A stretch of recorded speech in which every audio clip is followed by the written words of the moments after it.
चंद्रमा का प्रभाव पड़ता है मन पर और सूर्य का प्रभाव पड़ता है बुद्धि पर। तो बुद्धि हमारी अच्छी रहेगी तो हम अच्छा काम करेंगे, मन अच्छा रहेगा तो हम अच्छा काम करेंगे। तो सूर्यवंश जो है वो राम जिसमें जन्म लिया है वो है दुख निवृत्ति परक।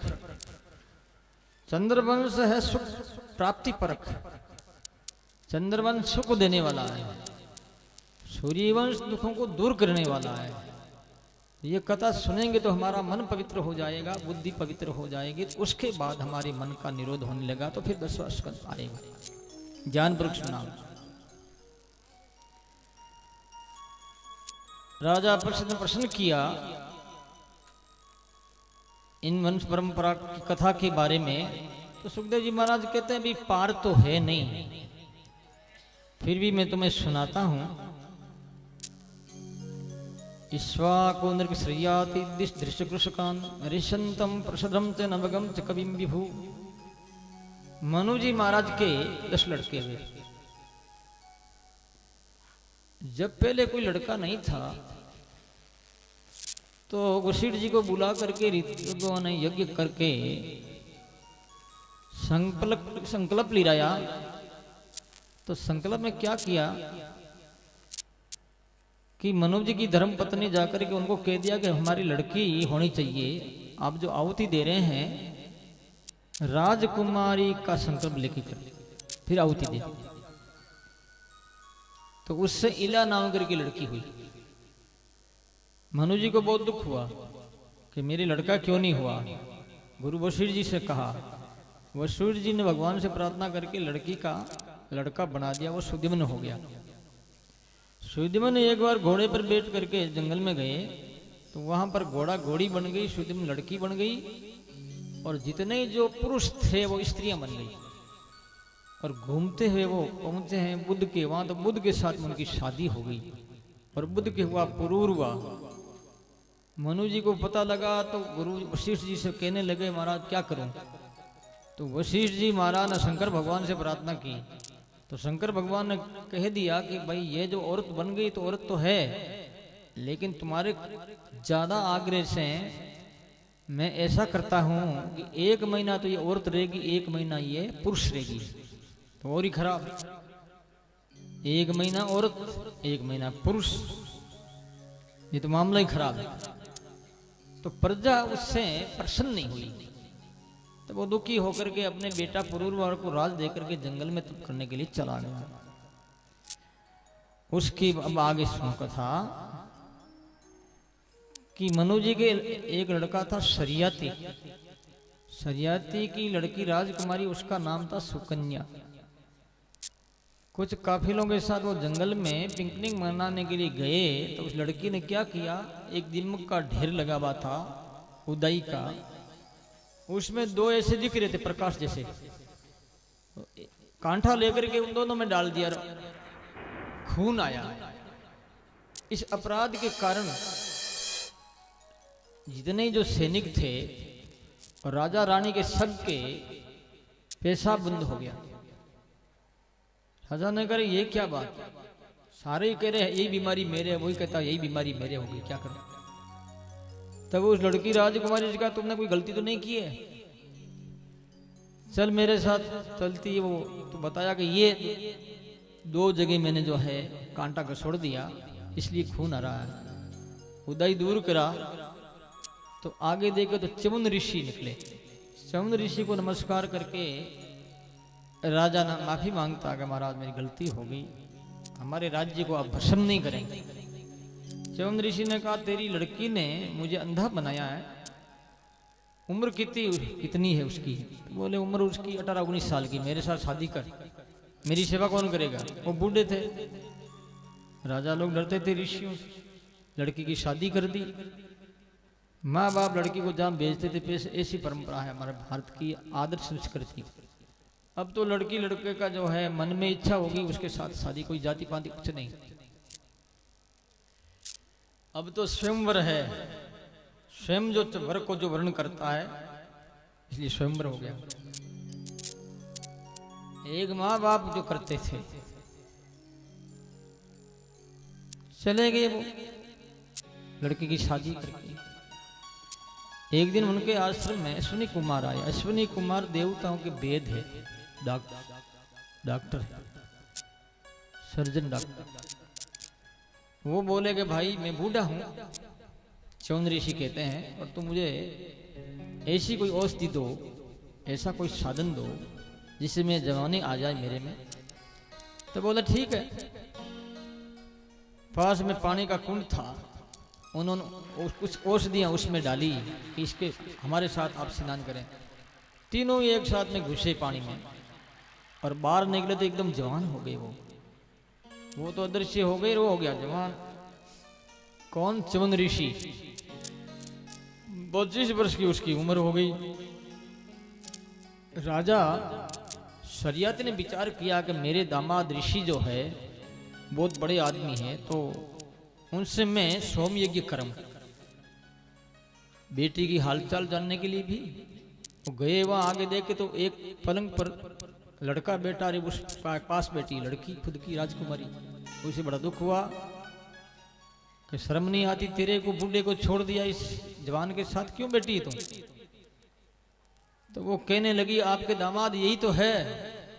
फिर उन्होंने सारी कहानी सुनाई तो राजा बड़ा प्रसन्न हुआ। सोम यज्ञ कराया गया। सोम यज्ञ में इंद्र को परास्त किया और अश्विनी कुमारों का जो भाग था वो दिलाया गया। बोलो राम।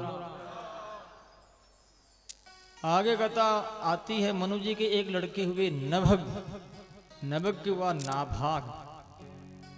नाभाग जो था वो ब्रह्मचारी आश्रम में जाके पढ़ाई की है, वापिस आया और पिताजी से कहने लगा, पिताजी क्या सारे भाई अलग हो गए? हाँ, नारे नारे हो गए, अलग अलग हो गए। तो बोले मेरा हिस्सा कहाँ के, तुम भाइयों से ले लो, कोई बात नहीं। वो भाइयों के पास में गया तो भाई बोले भाई हिस्सा तो पिताजी है, पिताजी कोई खाने की चीज थोड़ी है। आए वापिस वो कि पिताजी उन्होंने तो यह बात कही है। तो नबक बोले भाई बात कोई मैं खाने पीने की वस्तु थोड़ी हूं। ऐसा करो कि शंकर भगवान बड़े दयालु तुम्हारे पर कृपा करेंगे। एक कोई पंडित लोग हैं और वो यज्ञ करते हैं, छठे दिन वो एक सूक्त भूल जाते हैं। जब वो विमान नीचे आता है तो वो मंत्र भूल जाते हैं, तो विमान नीचे आकर के ठेड़ता नहीं, वापस चला जाता है। ये 7वें दिन उनकी भूल होती। 6 दिन तो लगातार अच्छे मंत्रों के द्वारा, विशुद्ध मंत्रों के द्वारा, शास्त्र सम्मत मंत्रों के द्वारा उच्चारण करके आहुतियां दी जाती है। तो ठीक है, वो गया जाकर के पंडित लोग अब वो मंत्र बोलने लगे और लास्ट में सूक्त भूल गए। तब उसने कहा इदमित्थम रोद्रेण यज्ञेन दक्षिणा, ऐसे बोले और बोलते विमान नीचे आ गया।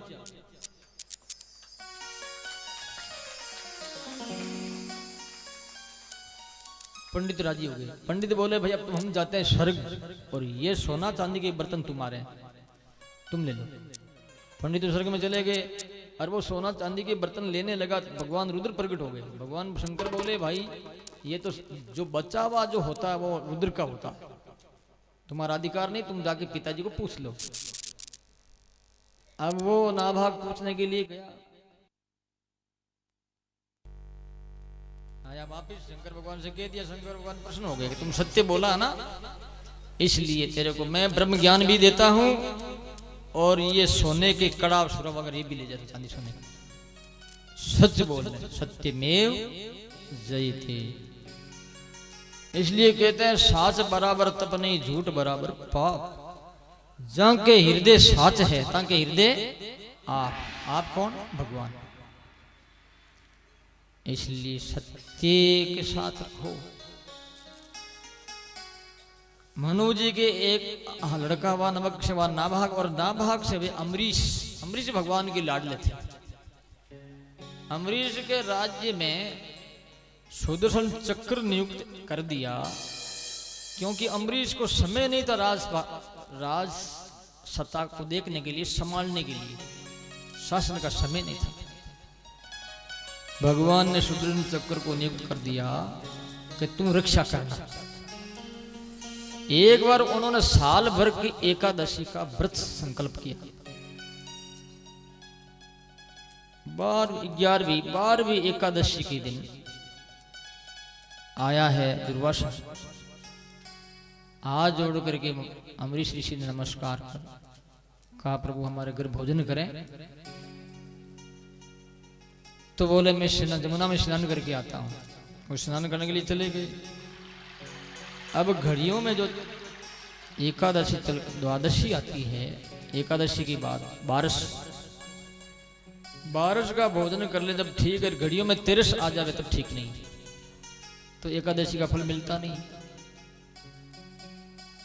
पंडित लोग बोले अब तो 13 आने वाली है थोड़े समय के बाद, और दुर्वासा जी की प्रतीक्षा कर रहे हैं कि पहले संत को भोजन करावें, क्योंकि निमंत्रण दिया है, हम गृहस्थी हैं, फिर भोजन करेंगे। तो बोले, उन्होंने एक विकल्प निकाला। हमारे भारतीय संस्कृति की ऐसी है कि हिंदू धर्म में जो है ये रबड़ की तरह है, बढ़ा दो घटा दो। तो बोले कि आप ऐसा करो, भगवान के तुलसी जल चढ़ा करके और आप ले सकते हैं, वो भोजन जैसा भी है, भोजन जैसा नहीं भी है। तो ये जो प्रक्रिया उनसे जो है उन्हें लिया है, तो इतने में दुर्वासा जी आ गए। दुर्वासा जी तो बहुत भयंकर आग बबूले हो गए, और वो जटा में कृत्या फेंकी आग लगाने के लिए, जलाने के लिए, इनको अम्बरीश को।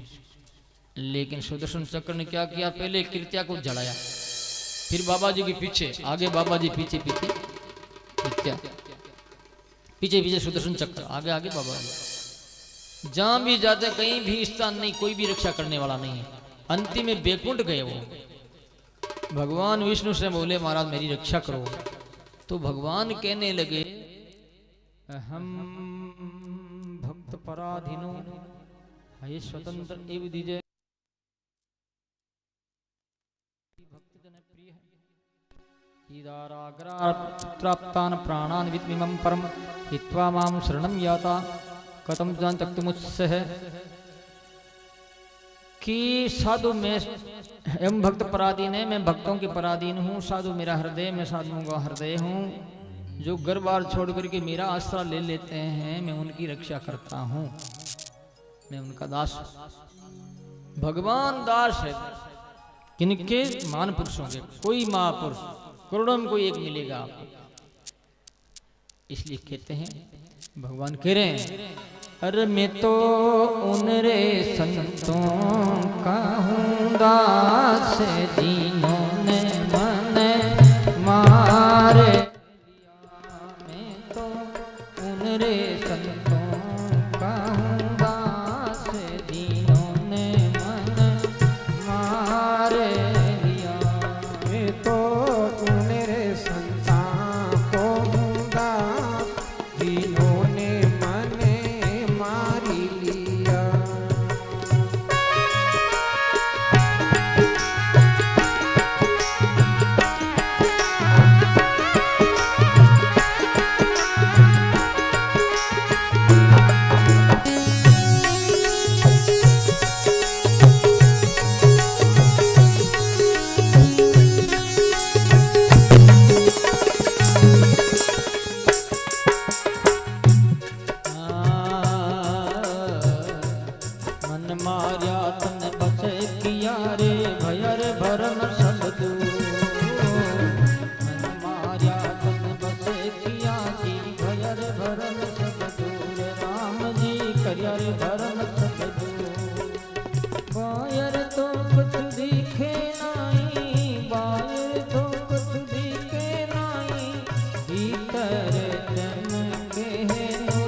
के जगत की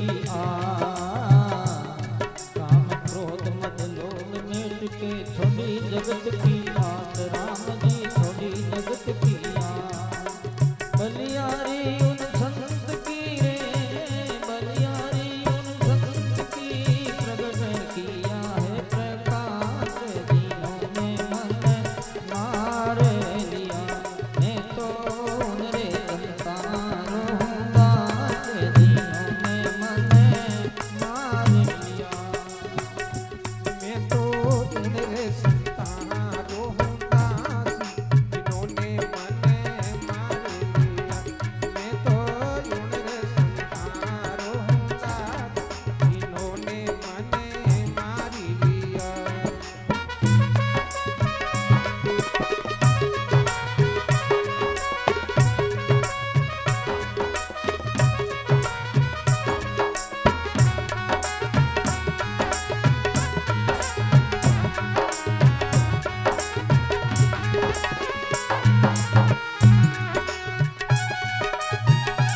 बोला दुर्गा जी महाराज की हरि बोल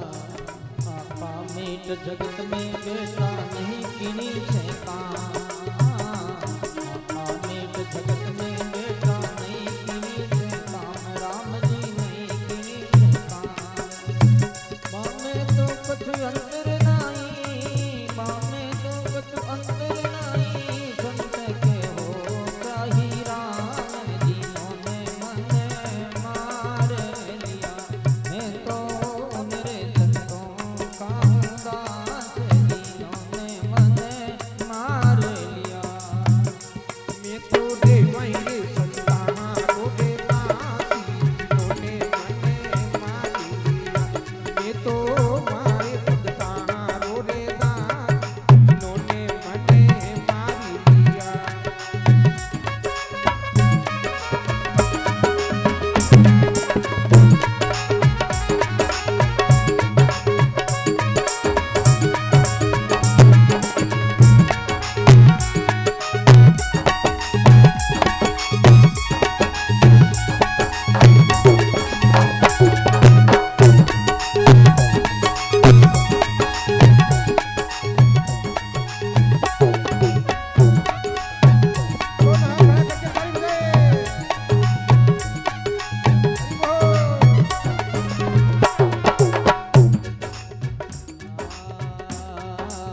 नरसी जी के सतगुरु स्वामी दिया अमीर सपा नरसी जी के सतगुरु स्वामी दिया अमीर सपा राम जी दिया अमीर सपा एक बूंद सागर में मिल गई एक बूंद सागर में मिल गई क्या तो करे यमराय जिन्होंने मन मार लिया मैं तो उनरे संतों रामदास जिन्होंने मन को मार लिया मैं तो देवांगे संतानों रे दासी जिन्होंने मन मार लिया मैं तो देवांगे संतानों रे दास जिन्होंने मन मार लिया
संतन का दास जिन्होंने मन मार लिया। मन को मारना बहुत कठिन है, मन बड़ा खतरनाक।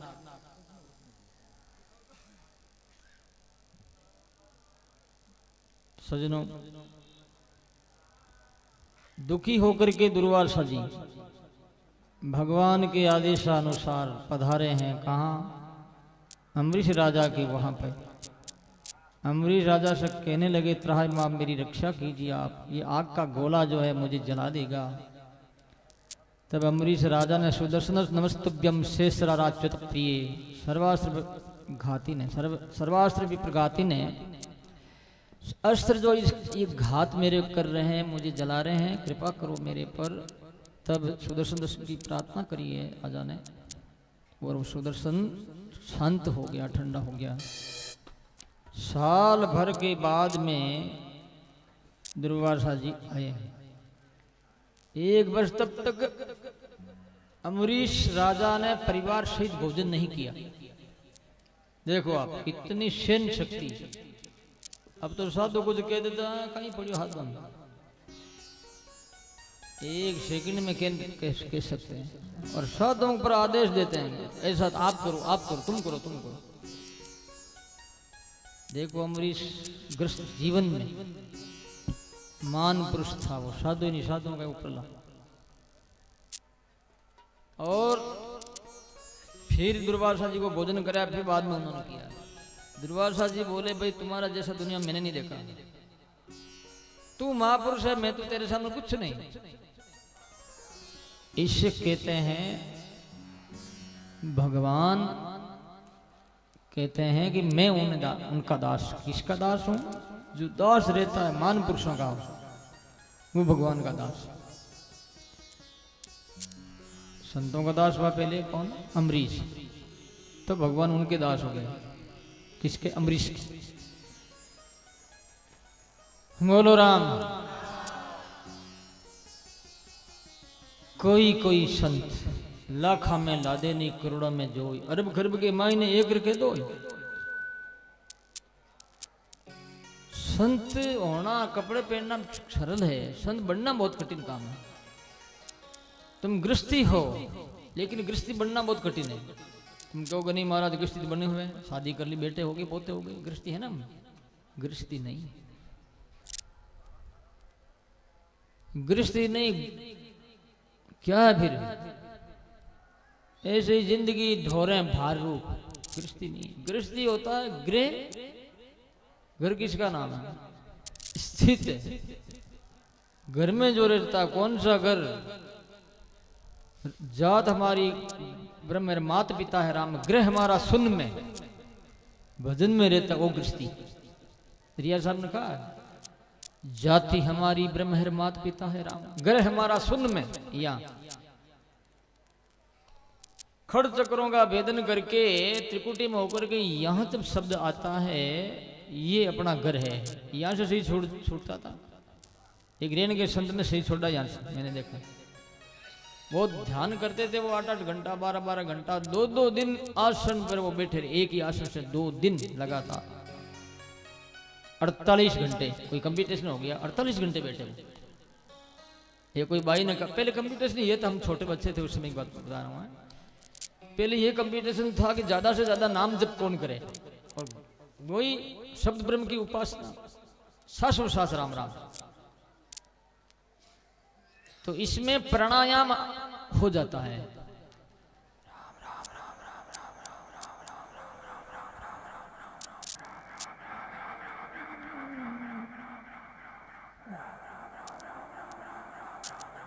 ये आते सांस में राम राम करना, जाते सांस में राम राम करना। इससे क्या होता है? रसना से राम, कंठ में से हृदय में, उसके हृदय से आगे बढ़ता, फिर नाभि में जाता, फिर पीछे रीढ़ की हड्डी, 21 घंटों का भेदन करके यहाँ आता, और यहाँ से फिर ब्रह्मरंध्र। ये त्रिकुटी, यहाँ 10वां दरवाजा है। माँ सुन तिसके परे निरंकार महाराज। फिर अमृत झरने लगता है। इसलिए दरिया साहब ने कहा है, रंकार धुन होद में घर का भया कोई दास, जंदरिया व्यापे नहीं नींद भूख और प्यास। नींद नहीं आती, भूख नहीं, क्योंकि अमृत झरता, ज्यादा भजन करना। इसलिए संत कहते हैं, दरिया साहब ने कहा है, हाँ